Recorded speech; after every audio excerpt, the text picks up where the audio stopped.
तति परमात्मन् मादशान्मोमुग्धान् कथमतनुवचत्वान् बुद्धके चान्यजेयम् सुगतमगधरं वा वागधीशं शिवं वा जितभवमभिवन्दे भासुरं श्रीजिनं वा।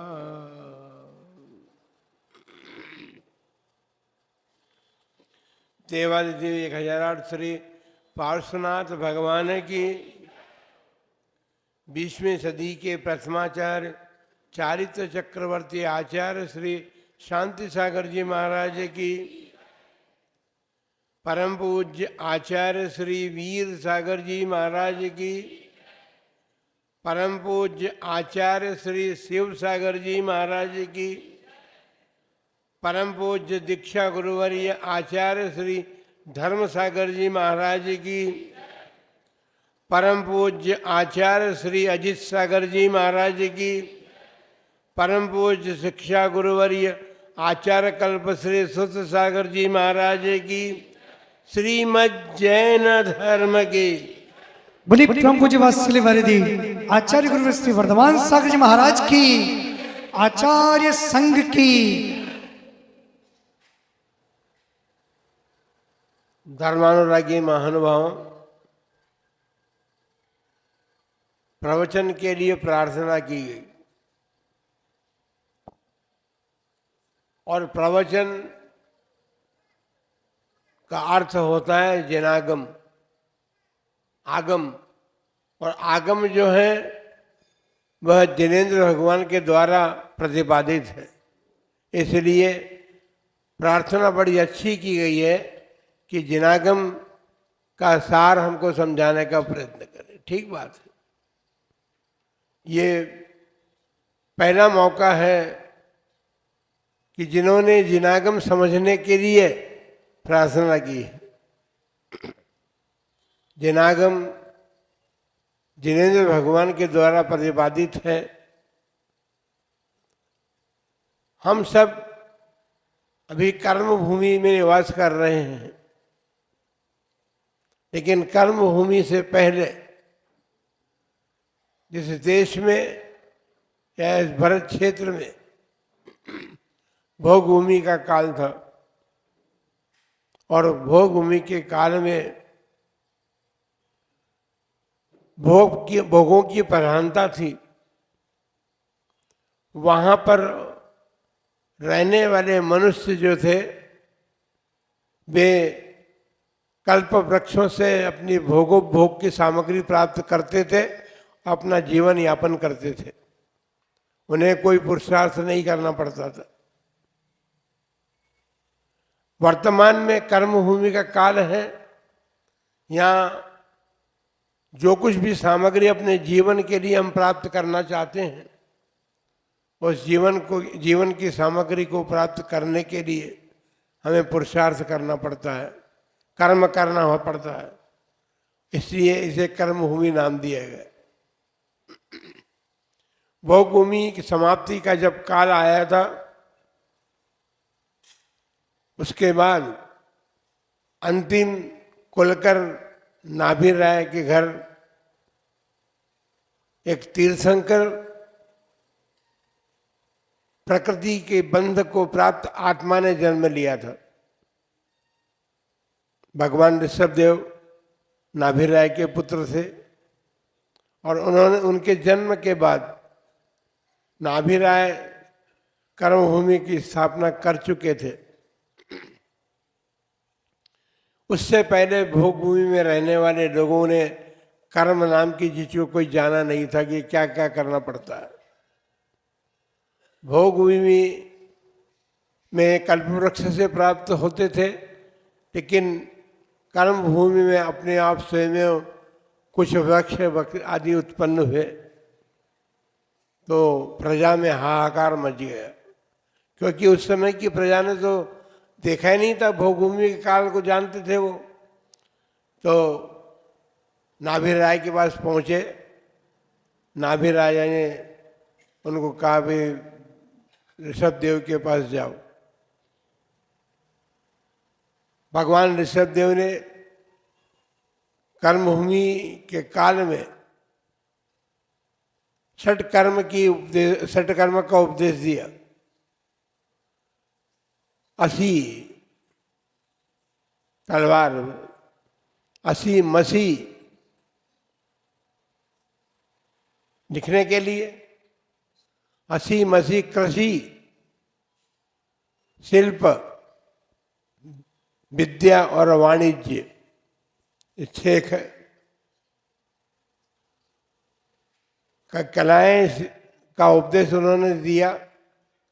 और उस उपदेश को प्राप्त करके प्रजा अपना जीवन चलाने लगी। जिनके हाथ में तलवार थी वे क्षत्रिय वर्णी कहलाए, वे रक्षा करने में नियुक्त थे। और वैश्य जो थे वो मसी कर्म करते थे, व्यापार आदि करते थे, तो खाते पाई भी तो होती थी ना, जमानामा सब लिखना पड़ता था। तो मसी विद्या सिखाई थी उन्होंने। और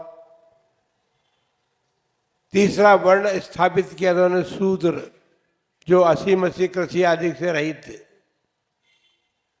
अब सारी व्यवस्थाएं भारतवर्ष में बदल चुकी हैं। अब क्षत्रिय का काम भी शूद्र करने लगे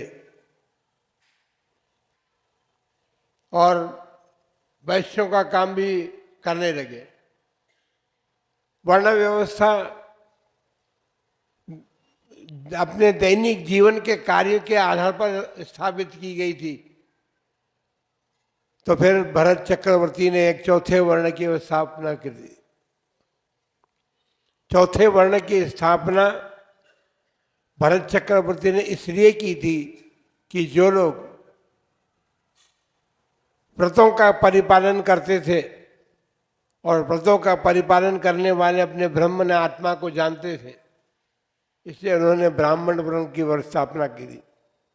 लेकिन वर्तमान में जो ये वर्ण है ब्राह्मण वर्ण, वो जैन धर्म से बाहर हो गया।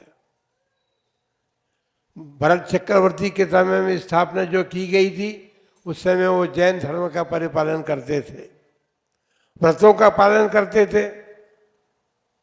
अब तो यज्ञोपवीत तो बहुत ब्राह्मणों के पास होती है, लेकिन उसका परिपालन करना बहुत दुर्लभ है। जैनियों में ही नहीं है तो उनमें कहाँ से आएगी। तो ये 4 वर्ण स्थापित हुए और इन्हीं 4 वर्णों में सारी मनुष्य समाज निवास करती है।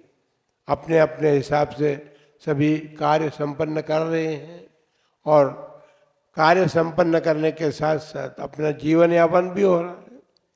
इसके साथ ही भगवान ऋषभदेव ने अपने 100 पुत्रों को नाना प्रकार की विद्याएं सिखाई थी। जो भी आज कार्य हो रहा है, चाहे वो चिकित्सा का हो, मकान बनाने का हो, शिल्प विद्या आदि सब उन्होंने अपने अपने एक एक पुत्र को सिखाई थी।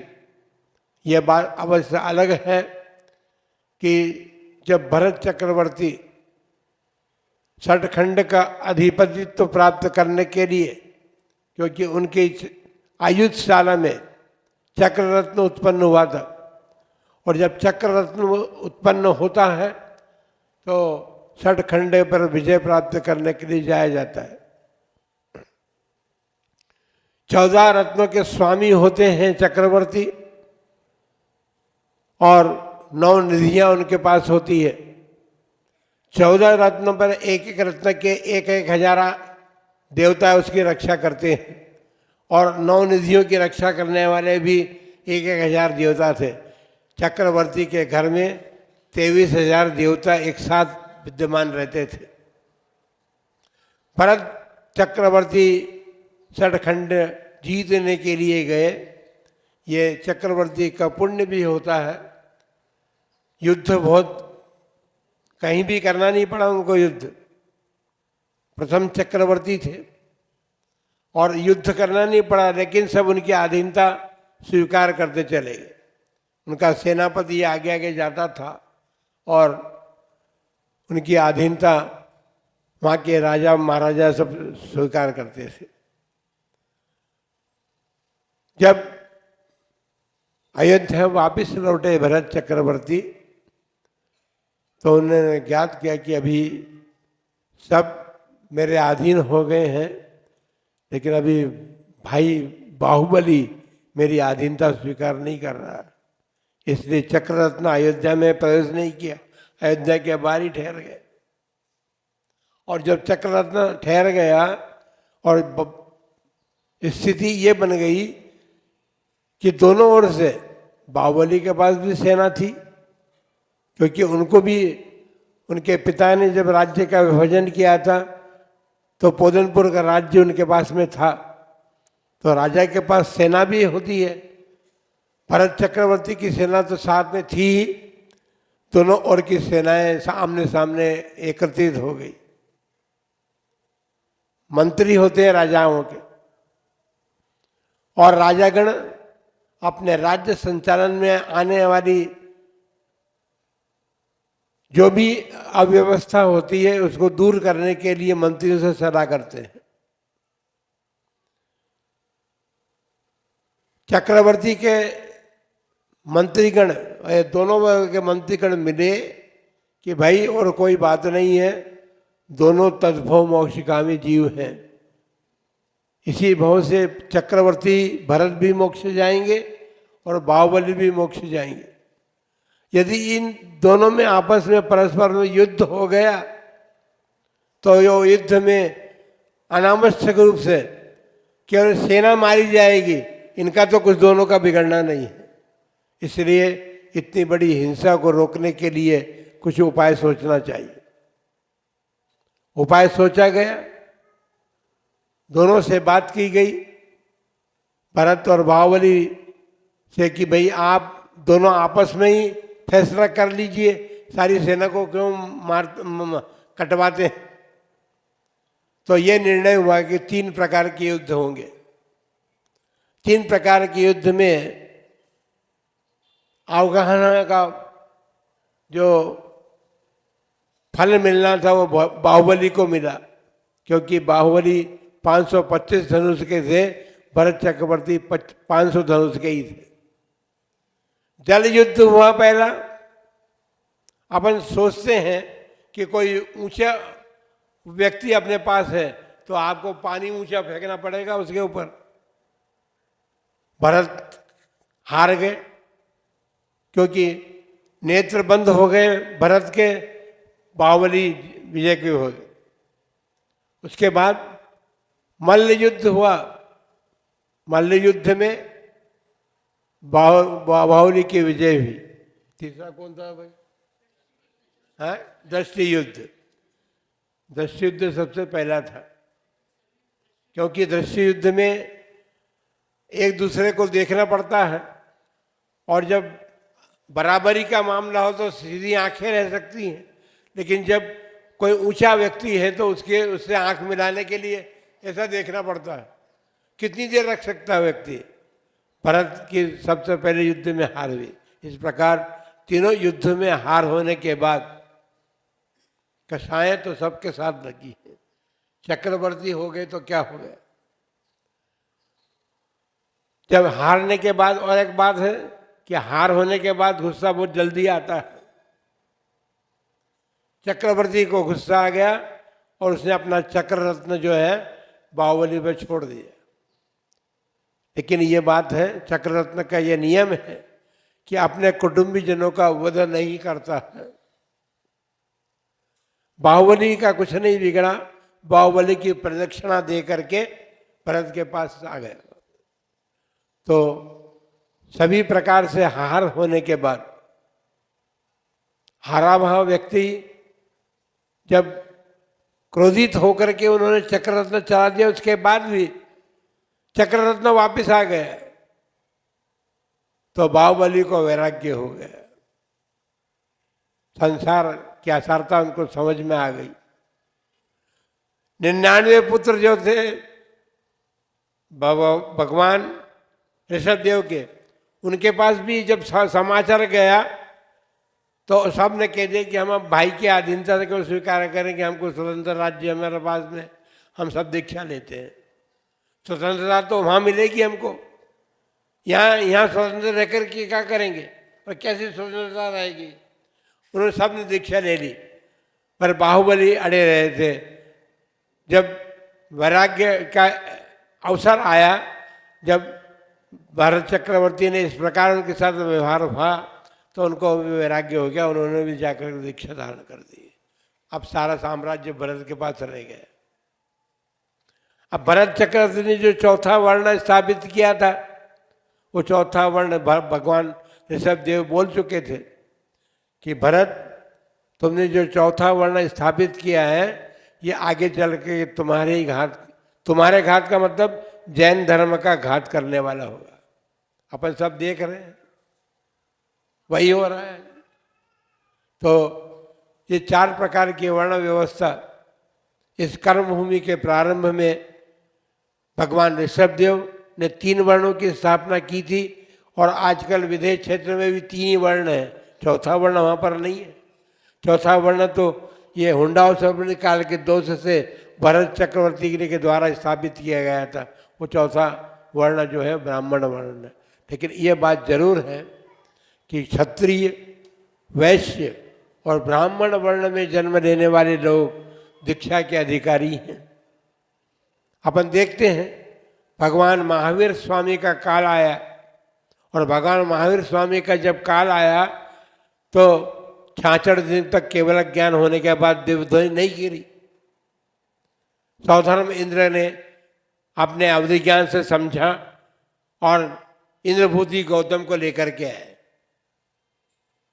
इंद्रभूति गौतम के आने में उसने भी भगवान के समोषण को देखा, और भगवान को देखा तो उनको वैराग्य हो गया। उन्होंने भी दीक्षा धारण कर ली। दीक्षा धारण करते ही उनको 4 ज्ञान की प्राप्ति हो गई। जो मिथ्या ज्ञानी थे उनको 4 ज्ञान की प्राप्ति हो गई।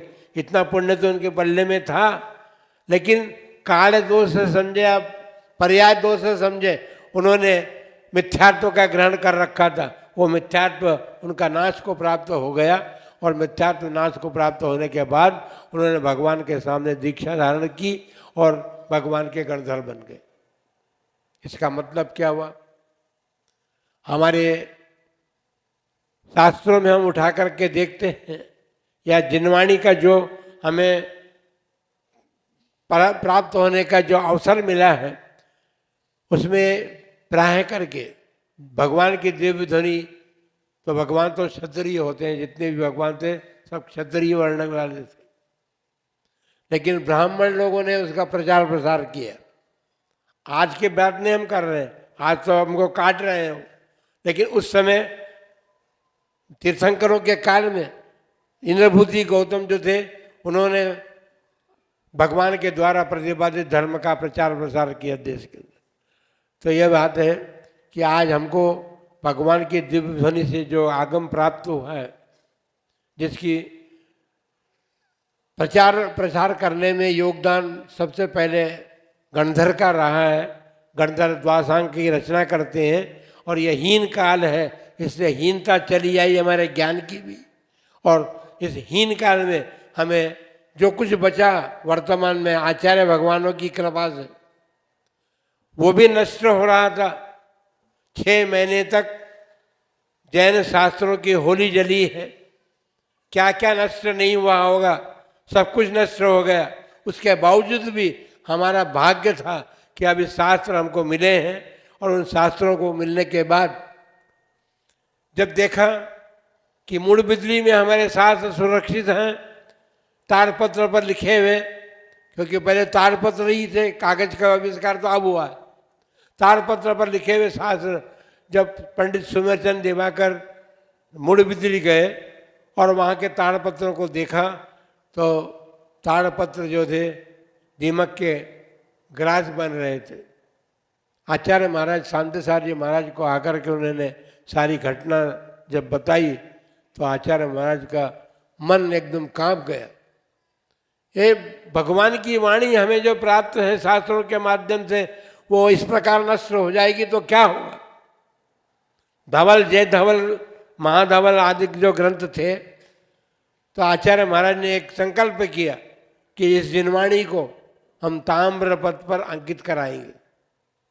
उस समय ताम्रपत्र पर अंकित कराया गया, और ताम्रपत्र पर अंकित कराने के बाद आज जिनवाणी है वो देश के अंदर 3 जगह सुरक्षित है।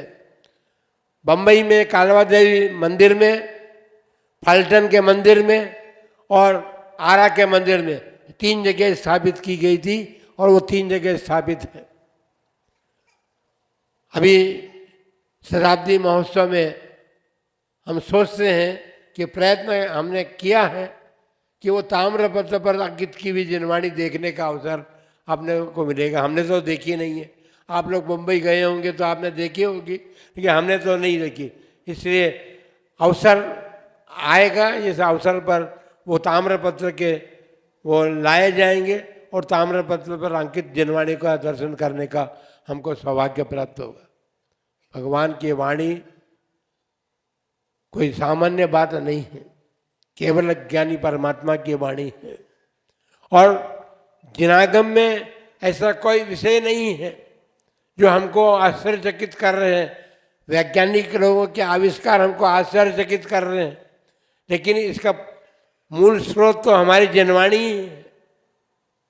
जिनवाणी के बाहर कोई विषय नहीं रहा है। अब ये है कि वैज्ञानिक अपने ज्ञान के द्वारा उनका आविष्कार कर रहे हैं, ये बात दूसरी, लेकिन जिनवाणी में सब कुछ निबद्ध है, जिनागम में सब कुछ निबद्ध है। लेकिन आश्चर्य या दुखद आश्चर्य इस बात का है कि जैन समाज जिनागम और जिनवाणी को भूलती जा रही है। जिनवाणी के प्रति श्रद्धा कम हो रही है। जिनवाणी के संबंध में एक जगह कहा है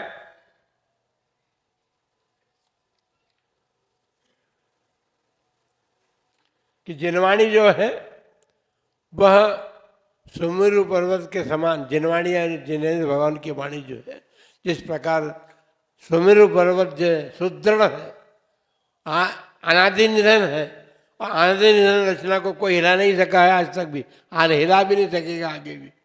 तो ऐसे सुदृढ़ सुमेरु पर्वत के समान जिनवाणी जो है सुदृढ़ है। काल का प्रभाव ही ऐसा है कि नीचे के नीचे जब जाएंगे, लेकिन फिर भी अभी इतनी वो बात नहीं है, क्योंकि अभी 18,500 वर्ष तक जैन धर्म का अस्तित्व इस धर्म में बना रहेगा। इसलिए आप लोगों का कर्तव्य है कि आप सबको भगवान की वाणी के अनुरूप और आज शास्त्रों के अनुरूप अपनी सारी व्यवस्था को, अपने धर्म को अपना करके अपने जो मनुष्य जन्म प्राप्त हुआ है, कल हमने मनुष्य जन्म की बात कही थी, मनुष्य जन्म के साथ यह धर्म अपना करके धर्म से प्रीति कीजिए। आप व्यसन और फैशन से प्रीति कर रहे हैं, उससे हट करके अपने उपयोग को हटाइए, और जिनालय में जाकर के गुरुओं के पास जाकर के शास्त्रों का स्वाध्याय करके अपने जीवन को व्यसन और फैशन से बचा करके अपने जीवन की सार्थकता करने का प्रयत्न और पुरुषार्थ आप करें। यही शांति सागर जी महाराज का उपदेश था, और उनके शताब्दी महोत्सव में यही हम सबको करना, ये करते हुए अपने मनुष्य जन्म को सार्थकता प्रदान करने का प्रयत्न करें। इन्हीं मंगलमय भावनाओं के साथ आप सबके लिए मंगल आशीर्वाद।